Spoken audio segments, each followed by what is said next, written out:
Lila Bennett came from Maplewood, a sleepy little town tucked between wheat fields and worn-out roads in rural Montana.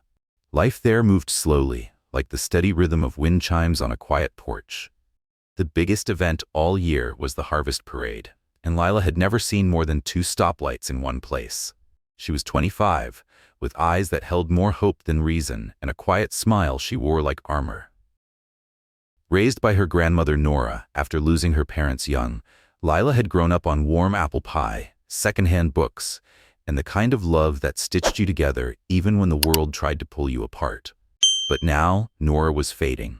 Her heart was failing, and the surgery that could save her cost $80,000. Lila had managed diner jobs, odd freelance gigs, and sewing commissions from the townsfolk, but her savings barely scraped the surface. Dreams didn't cover hospital bills. She'd always sketched quietly in notebooks, clothes, storefronts, lives she might one day live.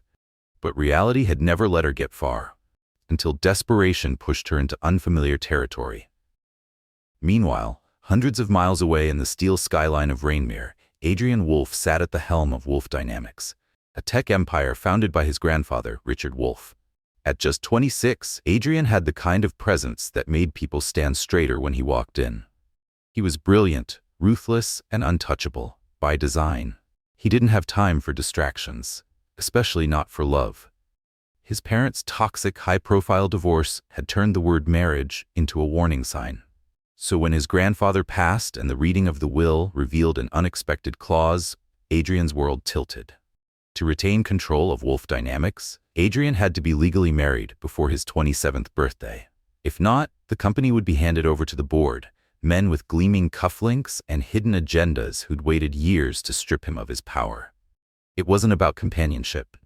It was about control. So Adrian approached the problem like any other, strategically. He contacted a private agency known for its confidentiality and results. The arrangement? Simple. Find someone willing to sign a marriage license, stay married for 1 calendar year, then walk away. No strings, no expectations, no risks. On the other side of the state, Lila stumbled across the very same agency while searching online for miracle grants and last resort funding. What she found instead was a proposal she never expected. Marry a stranger for 1 year, receive compensation that could cover her grandmother's surgery and then some. No romantic entanglement required. Her hand hovered over the dotted line for a long time. Her heart ached at the thought of marrying someone she would never even meet. But her fear of losing Nora was greater than any discomfort. She signed. So did Adrian. They exchanged a few formal messages, coordinated logistics, and handled the paperwork through proxies. No names, no photos, a courthouse, a legal document, 2 strangers bound by ink. Lila wired the money directly to the hospital. Nora was scheduled for surgery the following week, and life continued. Weeks passed.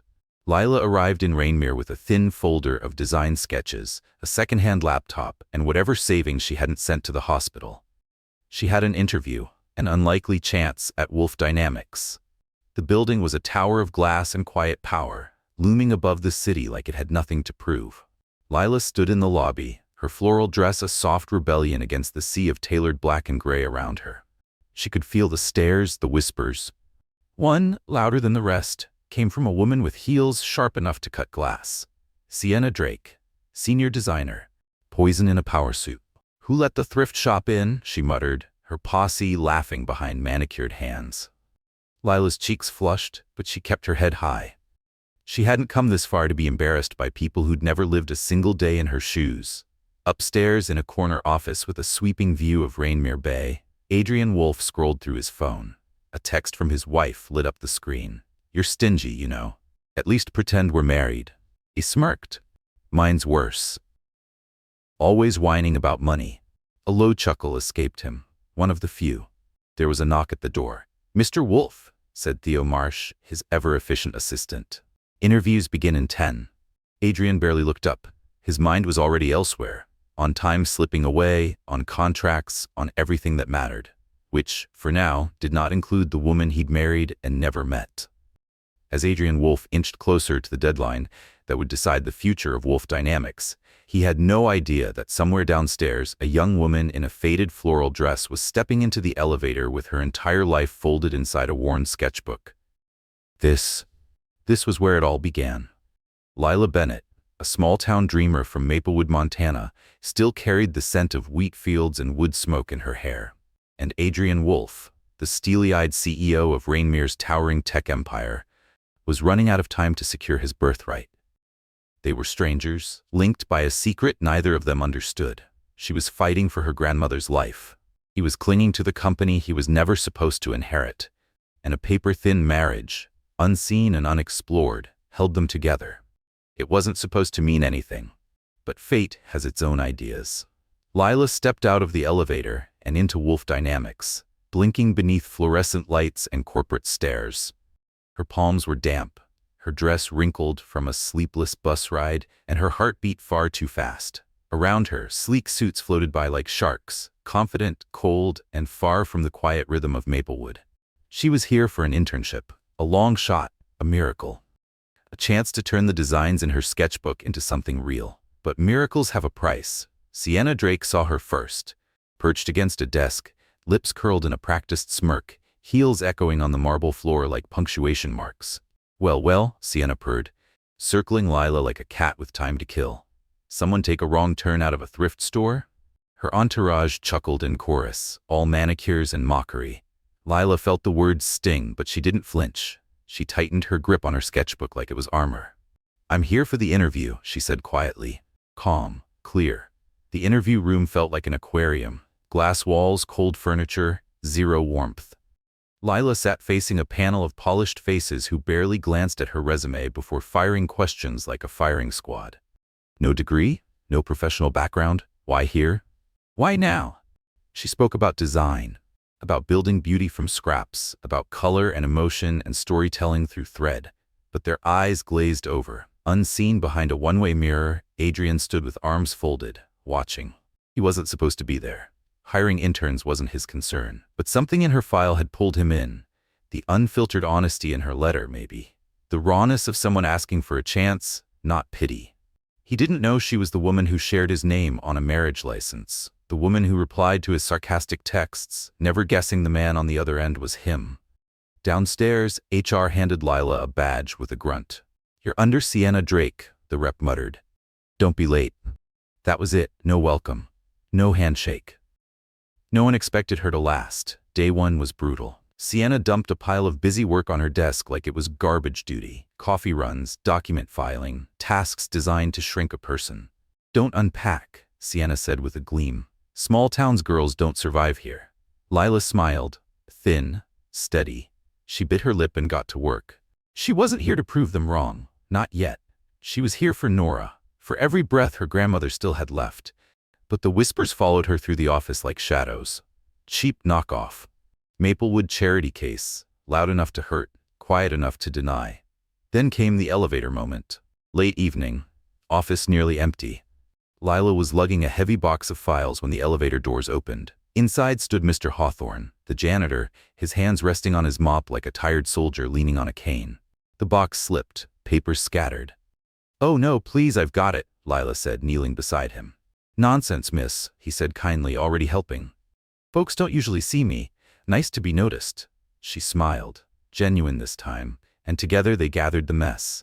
He told her stories about old Rainmere, the city that existed before the glass towers rose. His voice was slow and warm, like a radio left on in the background of a life.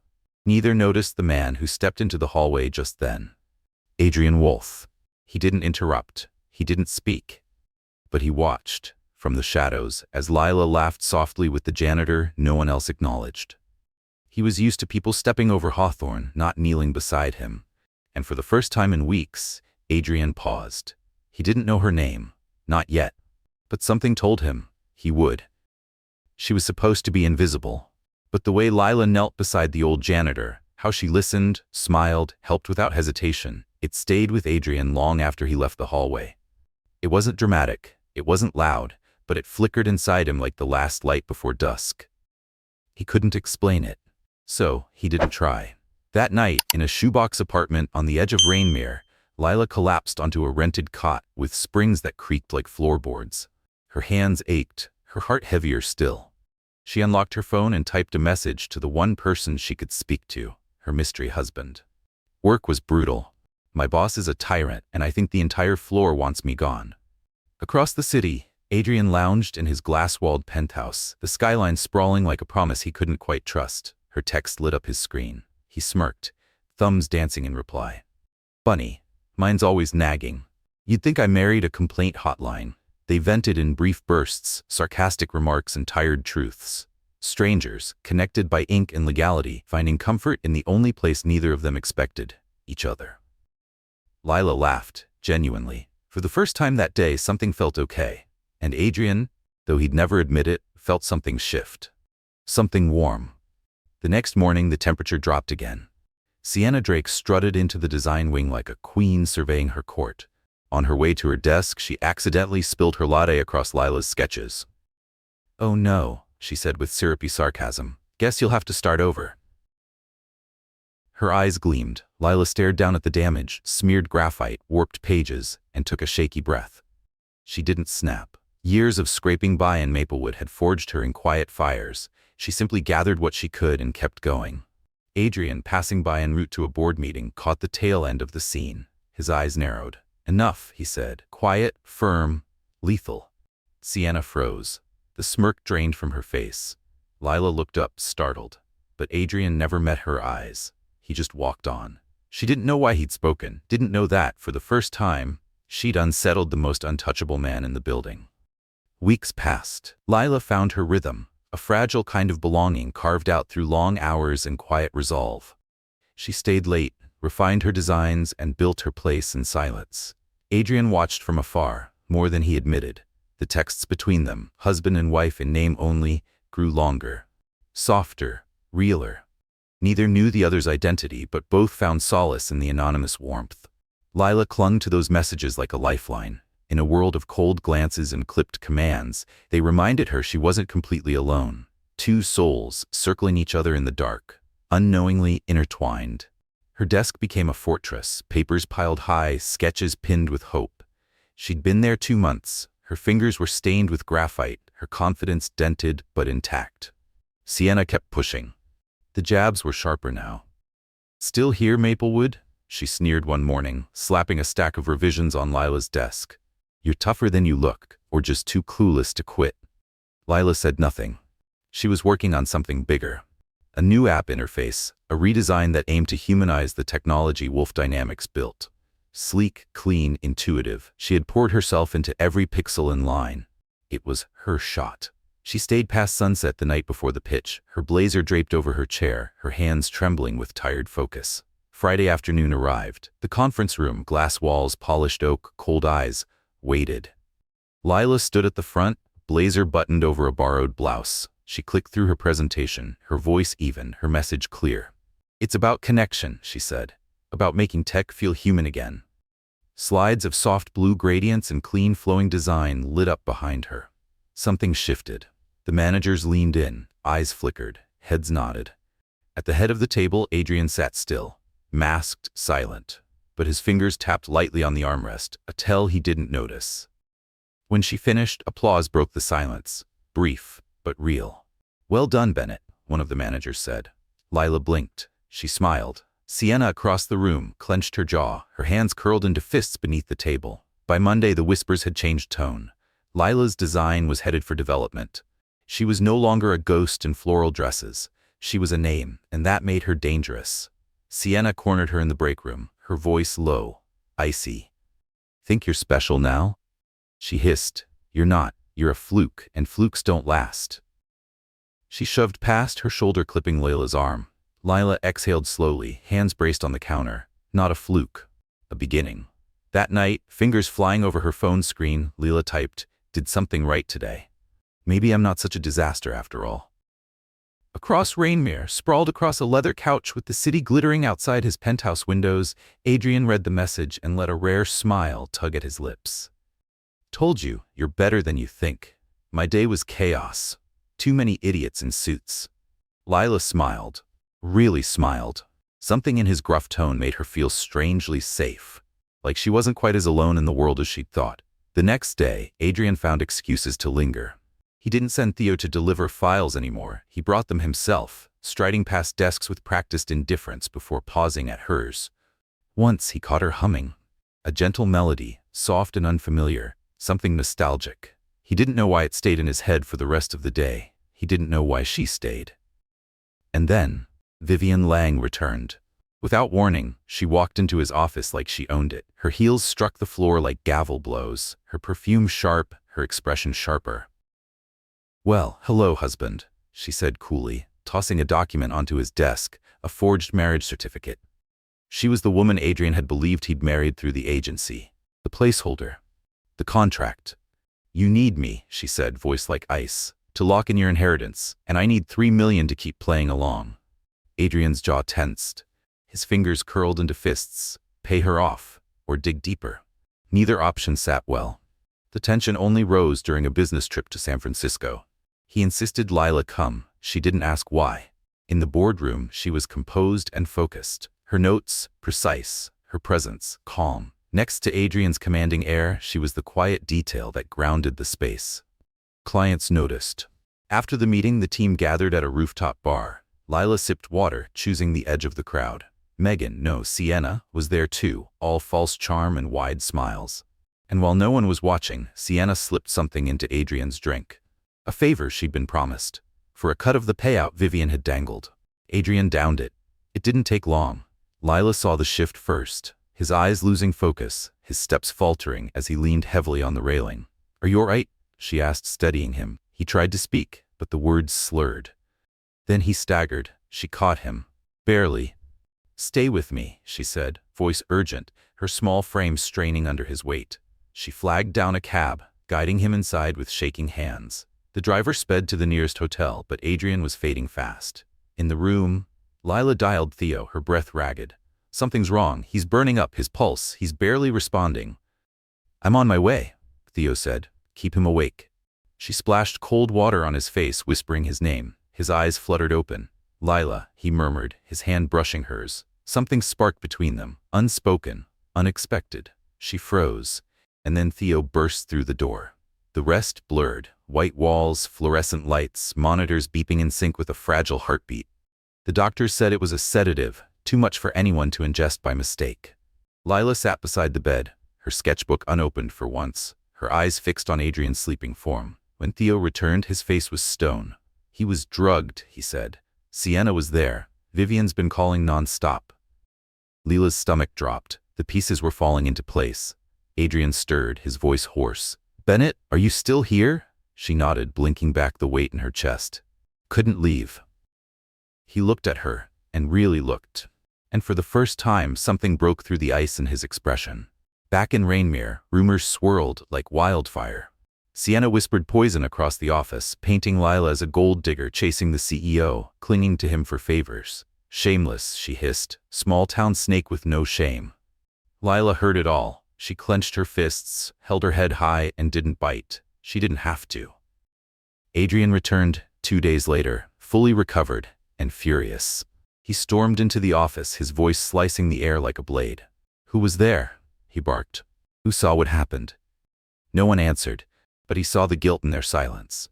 That night, his phone buzzed. "Works a circus. Someone tried to take me down." Lila curled up in her tiny apartment, the glow of her phone lighting the darkness. "Same here. People suck." Two strangers, one thread, neither knowing how close they truly were. But step by hidden step, the distance between them kept shrinking.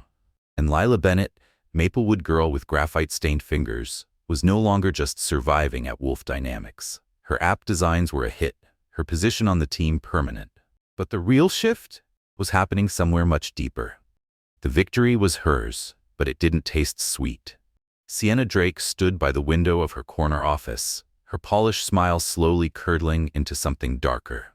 Jealousy coiled in her chest like a living thing, clawing at her from the inside out. She'd spent years clawing her way up through steel and stilettos, and now a no-name girl from nowhere was stealing her spotlight. She couldn't let it stand.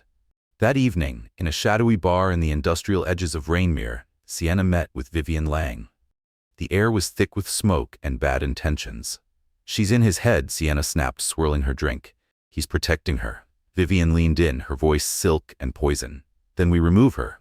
She slid a small envelope across the table. I'll double what I offered. You make it happen. Sienna's eyes gleamed. A plan was already blooming, slow and cruel. Lila had no idea. Her days blurred into sketches, deadlines, and late-night texts from the husband she didn't really know, but somehow deeply trusted. One afternoon, while she was hunched over her desk refining a new interface, Sienna sauntered over like a cat with something dead between its teeth.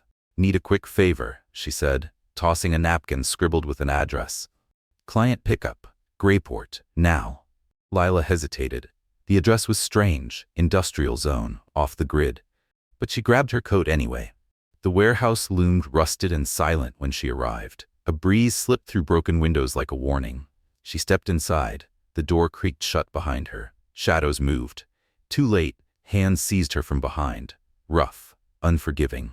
A figure emerged. Sienna. Her smirk was razor-sharp. Thought you could just take him from me? Her voice echoed off the concrete walls. You think you're special? They dragged Lila to a basement, cold, dim, walls stained with age. Her wrists were bound, her heart hammered. Adrian was mine first, Sienna hissed, circling like a predator. I helped him, before you ever existed. Lila blinked against the blur of panic. I don't even want him like that, she rasped. Sienna laughed, jagged and unhinged. Then she raised a metal pipe. The blow landed hard. Lila collapsed, pain ripping through her ribs as blood soaked into her blouse. Her vision dimmed, but she clung to consciousness. She thought of Nora. She couldn't die here. At Wolfe Dynamics, Adrian's phone buzzed. A message from Lila, heading to Grayport, be back soon. Short. Off. Unease stirred in his chest. Hours passed, no word. Adrian called Theo. Track her, now. Minutes later, Theo's voice came through, tight. Her signal died near the old docks in Grayport. Adrian grabbed his keys. The city blurred past his windows as dread gnawed at his throat. He found the warehouse. It was too quiet. Then, a sound, a cry, muffled.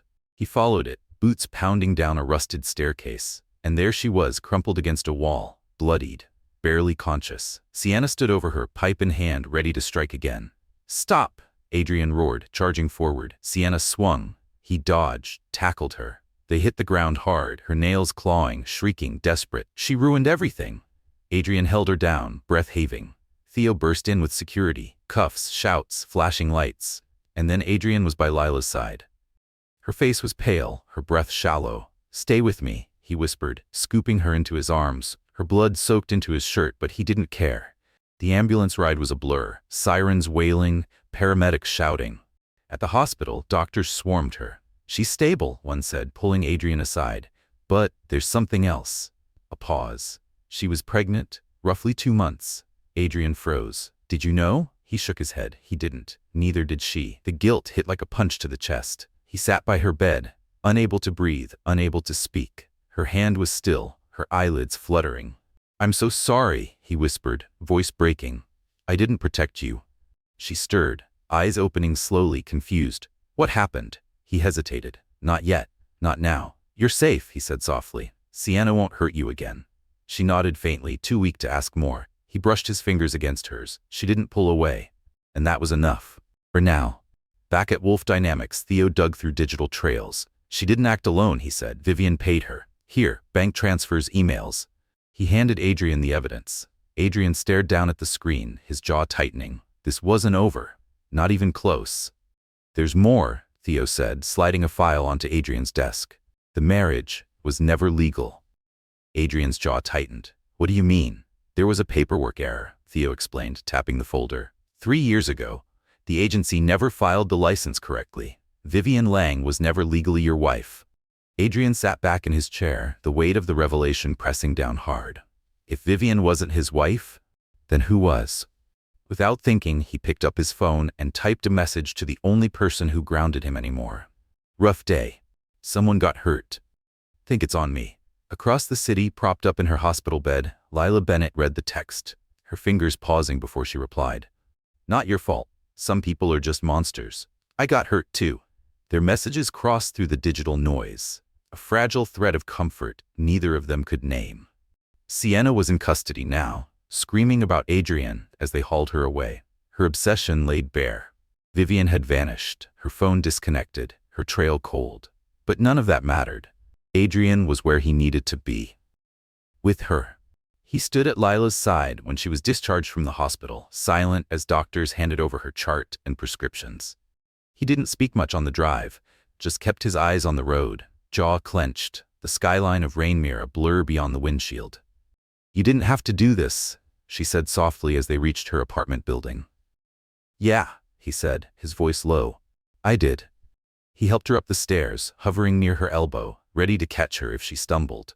At her door, they paused, neither quite ready to say goodbye. "Rest," he said. "Call me if you need anything." Lila nodded. Her hazel eyes met his, something unspoken flickering between them. He lingered, then turned away, the weight of her pain and the secret he still carried settling like lead in his chest.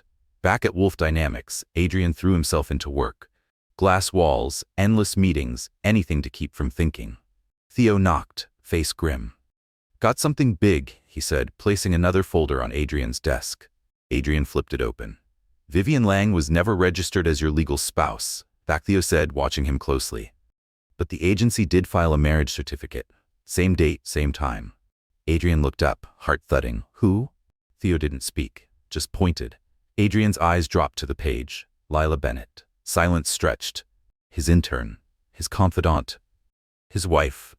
Across town, Lila sat on the worn couch of her Portland apartment, a blanket over her lap and a dull ache still pulsing through her ribs. Her grandmother Nora shuffled in with a tray of tea. Lila's phone buzzed. "Feeling off today. You okay?" She smiled faintly and typed back. "Rough week. Got hurt, but healing." Nora squinted at her with teasing suspicion. "Is that the mystery man again?" "Just my husband," Lila said, half laughing. "The fake one." Nora chuckled, then noticed something. "Found this in your bag earlier." She nodded toward a black credit card on the coffee table. Sleek, matte, expensive. "Where'd you get that?" Lila picked it up, brows furrowed. "My boss gave it to me. Said it was for emergencies." The card glinted in the afternoon light, and then memory. Months ago, when Nora's hospital bills piled up and Lila had run out of options, her husband, the one she only knew through text, had sent her a card just like this. Her heart stuttered. Her fingers trembled as she reached for her phone. She tapped the number, the one she'd texted hundreds of times. It rang. And upstairs in his penthouse, Adrian's phone lit up. The name unknown, but familiar. He answered. "Hello?" His voice cautious. Lila froze, then whispered, "Adrian?" Silence. Then, "Lila?"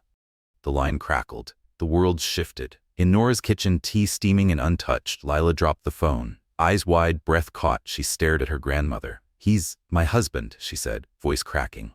"All this time, it was him." "James Carter," Lila whispered. "My boss, the guy I've been texting, it's him." Nora blinked, then let out a hearty laugh. "Well, I'll be damned. That boy who drove you home, the one you called stingy, is the CEO." Lila nodded, still dazed. The puzzle pieces were falling into place. The late-night messages, the mutual frustration, the strange comfort she'd felt from a stranger. All this time, it had been Adrian Wolfe.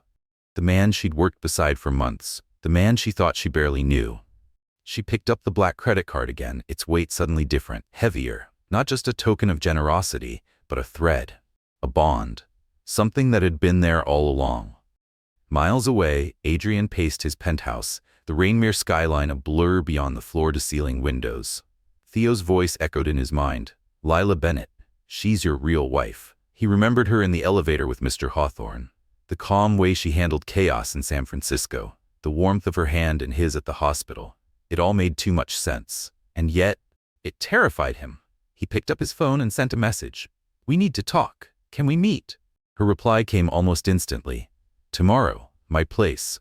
He exhaled. Hope and fear tangled in his chest. The next morning, Adrian arrived at her apartment, his usual suit traded for a sweater, hair still damp from the rain.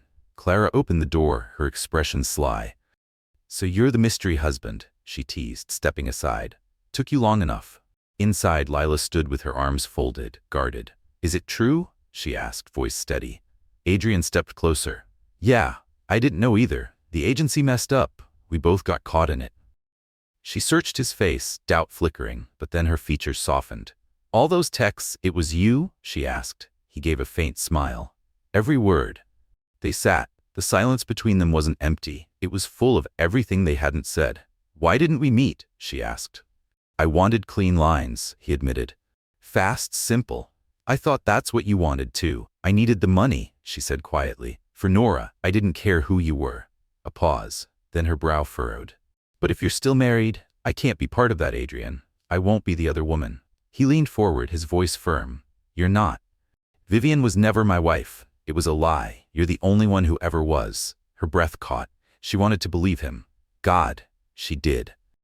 But shadows from Tacoma still lingered in her blood, and the fear of being hurt again held her back. Outside, the rain tapped gently against the windows. Inside, two people sat on the edge of something bigger than either of them. I love you, Adrian said, the words tumbling out, unfiltered, raw. I didn't know it was you, Lila, but somehow, it's always been you. She stepped back, shaken. You're married, she whispered. He shook his head, closing the gap between them. No, it was never real. It was for the inheritance, part of my grandfather's will. I couldn't even tell you what she looked like. I met her once, signed, walked away. Lila's voice came soft. Same here, a contract, a signature to save Nora. Their eyes met. So we're both free? She asked, barely breathing. Adrian nodded. In 3 days, the divorce paperwork clears. Then, it's just us, she murmured. She wanted to leap, to believe. But Tacoma had left scars, deep, invisible ones. I need time, she said, turning her gaze away. Adrian nodded. He respected the space. He stepped into the rain and let it carry his silence down the steps. Back in Rainmere, chaos erupted. Vivian Lang stormed into Wolfe Dynamics, her smile ablaze. You think you can erase me? She spat, slamming forged documents onto Adrian's desk. I'll take half your company if you walk away. Adrian stood slowly, voice like ice. You were never my wife. Vivian's laughter was cold. Henry doesn't know that, and he'll believe me. You know how he is. Adrian did. His grandfather was old school, easily moved by drama, by tears, by manipulative charm. He turned to Theo. Get her out. Vivian was escorted away, but Adrian knew the damage was already in motion. She was calling Henry, planting seeds of doubt like landmines. That night, rain lashed the windshield as Adrian drove to Lila's again. His hands clenched on the steering wheel, his jaw tight. Whatever storm was coming, he would face it. But he had to see her again. No more hiding, no more masks, only the truth. A knock echoed through the apartment. Clara opened the door, her eyes sparkling despite the storm behind him. Fix this, boy, she said, waving Adrian inside and nodding toward Lila curled on the couch. He stepped in, rain clinging to his sweater, hair dripping, eyes locked on the only thing that mattered. He knelt before her. I meant every word, he said, voice low, trembling. You're my wife, not on paper, truly, and I'm done pretending otherwise. Lila's eyes brimmed. Her voice cracked as she whispered, I love you too. I just didn't know how to say it. They leaned in, foreheads resting together, the air stilling between them. For a moment, nothing else existed but breath and belonging. Until a crash. Glass shattered. The living room window exploded inward, shards raining like jagged stars. And then, Sienna, wild-eyed, rain-soaked, a knife clutched in one shaking hand. You don't get him, she screamed, lunging toward Lila. Adrian moved instinctively, wrapping his arm around Lila, pulling her behind him as Sienna struck. The blade slashed through air, missing by inches. She's nothing, Sienna shrieked. I saved you, Adrian, years ago on that street when no one else would. Adrian froze, a memory stirred. A girl, a scuffle, a helping hand he barely remembered. That was you? He asked, stunned. Sienna nodded, rain and tears mixing on her face. I loved you then, she said, and I love you still. Lila reached for Adrian's hand, her voice steady and clear. Let her go, Adrian. She's already lost. He nodded and held Sienna in place until Theo arrived with officers behind him. The room lit up with red and blue. The cuffs snapped around her wrists as her screams echoed, broken and obsessed. She was dragged away. Minutes later, a new figure appeared in the doorway, his cane tapping like a metronome of power. Henry Wolfe. Vivian at his side, smug and smiling. What the devil is this circus? Henry growled. And why is she still here? Vivian stepped forward. Your grandson has lost his mind. He's abandoning his wife, me. Adrian stood tall, Lila at his side. She's lying, he said, handing Theo a file. There was no marriage, just forged papers and blackmail. Henry opened the folder. His frown deepened with every page. Finally, he looked at Vivian, his voice like thunder. Out, and don't come near this family again. Vivian blinked, stumbled, Her heels clicked a sharp rhythm of retreat as she fled into the storm. Henry turned back, studying Lila. "You're the real one, eh?" he muttered. Then his voice softened. "Good. Keep him in check." And with that, he left, cane tapping back into the night. The rain slowed. Adrian turned to Lila, taking her hand. 3 days, he said. Then no more secrets. She smiled, hazel eyes bright. "No more running," she whispered, and they kissed, soft at first, then with all the fire they had once buried. Outside, the storm faded into silence. Inside, something new had begun. 3 days passed. Lila woke to sunlight spilling through the Portland windows, soft and gold. The chaos of the past weeks felt distant now, washed away by time, truth, and healing. Adrian lay beside her, one arm draped over her waist, his breathing slow and even. She studied him, memorizing the way his features softened in sleep, how unreal it still felt that he was hers, truly hers. The divorce paperwork was finalized yesterday. What began as a contract was now a choice.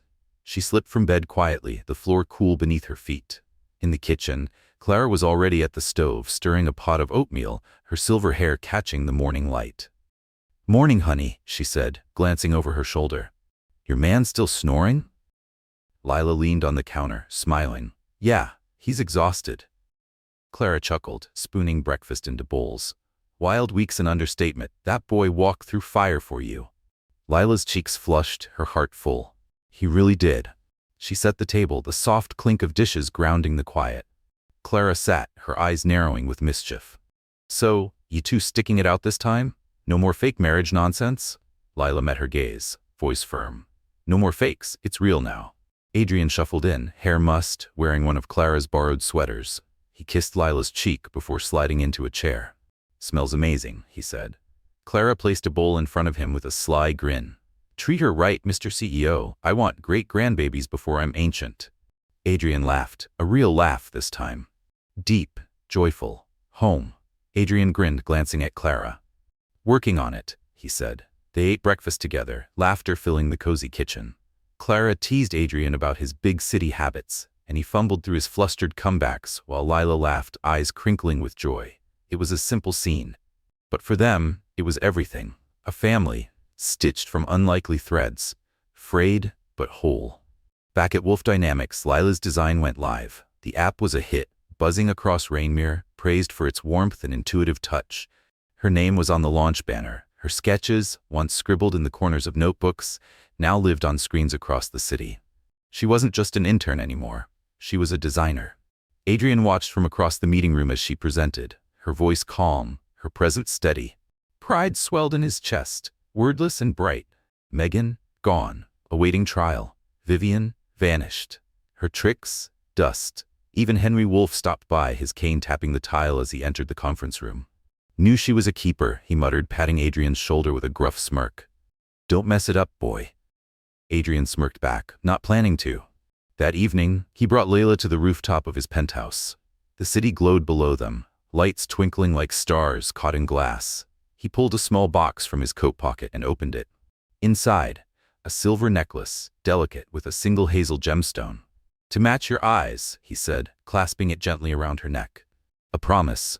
No more secrets, no more hiding." Lila touched the pendant, her fingers trembling slightly. "You didn't have to," she whispered. "I wanted to," he said. "You're my home, Lila. Took me too long to see it." She stepped closer, her eyes shimmering. "You're mine too. From that first text, I think."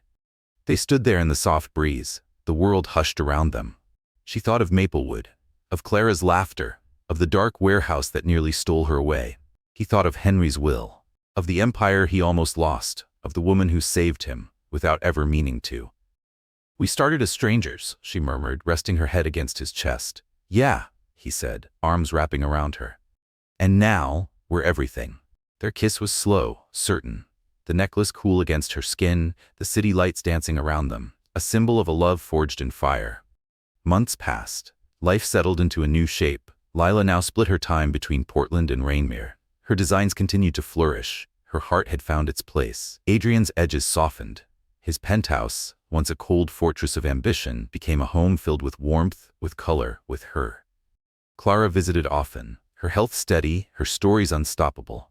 Even Henry dropped by from time to time, grumbling about traffic but lingering over Lila's latest sketches with a twinkle in his eye. They built something real.